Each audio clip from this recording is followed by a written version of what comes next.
Артта калган эки кылым өнөр жайдын өсүү doğru болсо 21-кылым маалыматтык технологиялардын жана санариптештирүүнүн гүлдөгөн мезгили. Кыргызстан бул багытты тездетип, дүйнөлүк процесстен артта калбоо максатында санарип кодексин иштеп чыгууну 1 жыл мурда колго алган.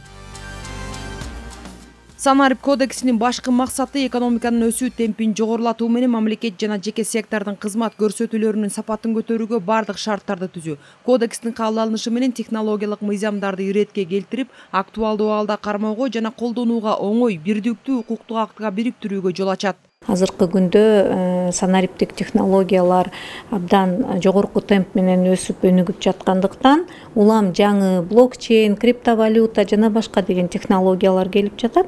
Ал эми биздин укуктук ченемдик актылар кээ бир учурларды жөндөй албайт, жөнгө сала албайт. Экинчиден кандайдыр бир коллизиялар бар, калып кеткен жерлер бар. Ошол себептен биз ошол IT технологияларын өнүгүшүнө жагымдуу шарт түзүү үчүн санарип кодексинин үстүндө иш алып барабыз.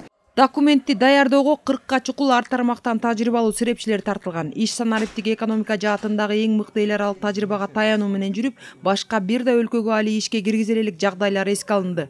Абдан чоң суроо болуп атат да, жанагы видеокамералар, бизден биометриканы да тапшырып атабыз.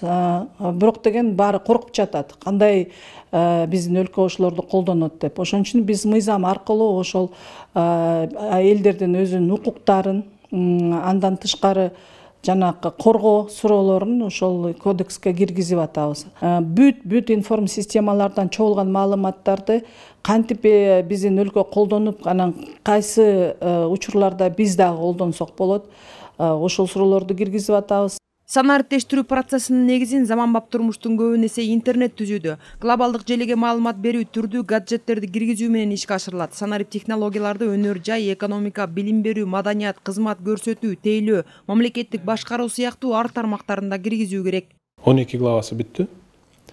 Бул биринчи жалпы бөлүм деп коебуз. Ошол жерде негизги маселелердин баары каралган. Андан кийинки негизги бөлүгү бар. Ошол жерде технологияларга байланыштуу укуктук ченемдер болот ошол жерде. Азыркы учурда мисалы искусственный интеллект,